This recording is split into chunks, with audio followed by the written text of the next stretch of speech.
Well, Steve, the sunshine has arrived in Cardiff because we know when you Aussie guys come over, you like to see a bit of sun. How are you finding your experience with the Welsh Fire so far? Yeah, it's a beautiful day out here today.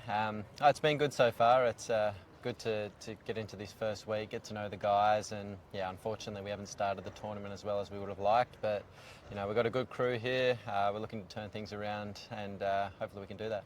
What's it like coming into a team that you're only going to be with for a short amount of time because of the nature of the tournament? How do you establish those bonds with other guys, some of whom you're used to sort of playing against in international cricket, and become mates off the bat? Yeah, I think that's the challenge of playing in these short tournaments, and you know, you see a lot of players doing it these days, playing in different tournaments around the world. So yeah, just trying to get to know the guys on a personal level, I suppose, and talking in around training, team dinners and things like that. So we've had a few of those this week. This group's really tight, everyone's getting on really well, and yeah, hopefully we can translate that onto the field and get the results we're after there. It is quite a relentless schedule, isn't it, with games coming thick and fast. Do you have much time to do anything away from cricket and just the quick dinner with each other? Yeah, we have a little bit of time, so boys have played a little bit of golf as well, so it's a good place to bond as well and get out there and have some fun. So you know, we've got some avid golfers in there, they enjoy it, so I think we're going to get out this afternoon for a hit, which will be good. Yeah, it is perfect weather for golf actually today, isn't it? Talk to me about Johnny Bairstow, because in your match a couple of days ago, obviously he put in a superb knock against London Spirit, took it really close at the end for you guys. What's it like playing alongside him when you're used to sort of playing opposite him?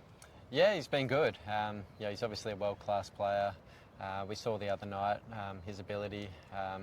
You know, he didn't have too many partners the other night, unfortunately, but yeah, he took the game really deep. He's powerful, hits the ball in some unique areas as well. So hopefully he can keep that form up and help us have some success in the next few games.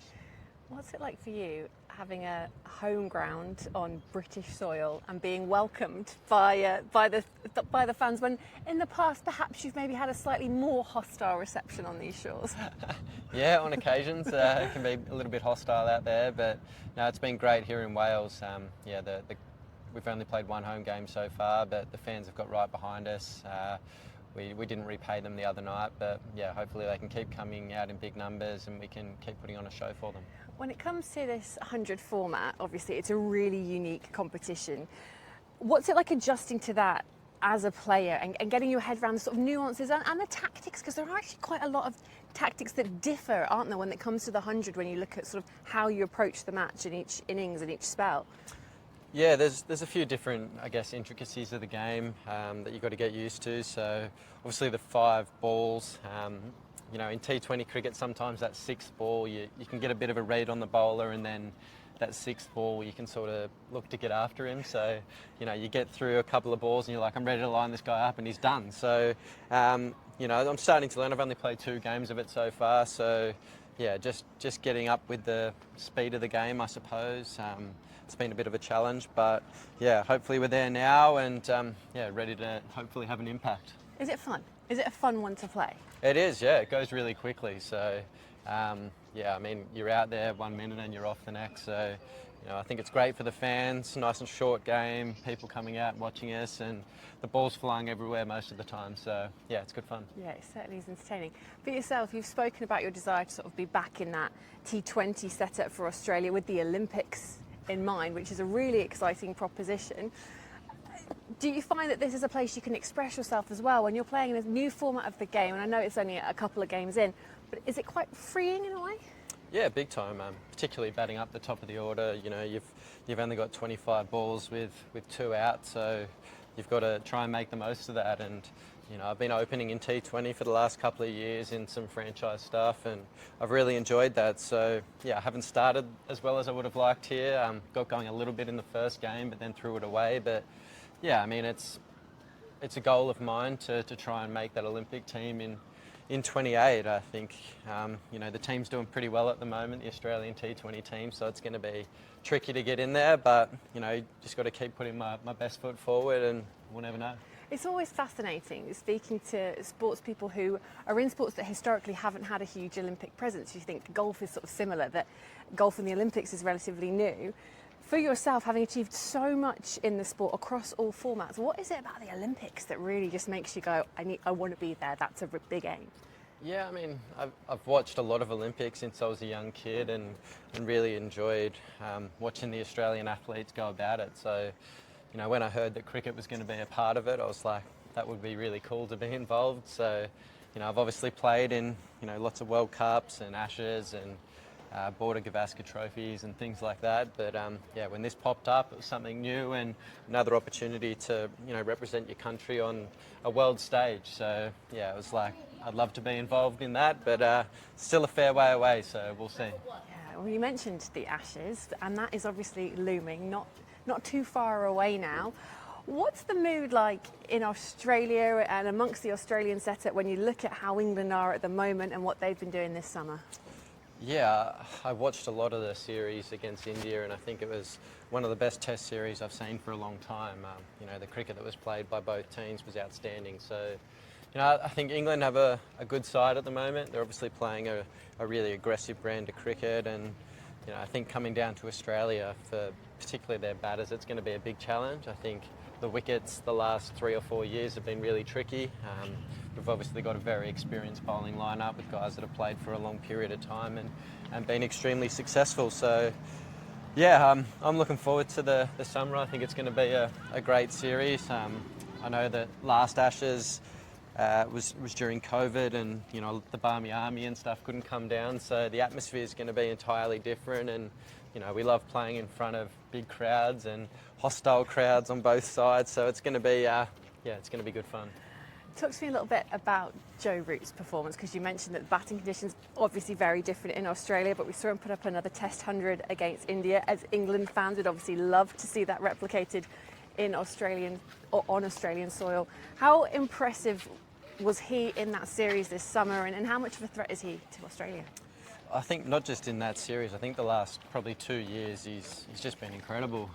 His ability to make big scores, you know, go from 50 to 100, which was probably one thing that he got caught in that 50 to 100 spot for quite a while, and now he's just making it count and going on and making huge scores. So, yeah, I think he hasn't scored 100 in Australia. I think that's been talked about quite a lot, and I'm sure that's something that he wants to tick off his bucket list as well. So, yeah, like I said, it's going to be tricky for batting, particularly for top order batters. So, you know, from an Australian point of view, hopefully he doesn't get 100 this summer, but I know that he'll be working hard towards it, that's for sure.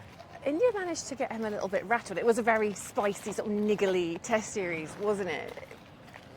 Were you as an Australian watching that thinking, oh, you can rattle Joe Root, I'm going to try and replicate that come the winter? I think the way we've played our cricket the last while is just trying to let our skills do the talking. You know, we've played really good cricket the last 4 years in Test cricket, making 2 World Test Championship finals. So, you know, we're doing a lot of things right. For us, it's just letting our skills take over.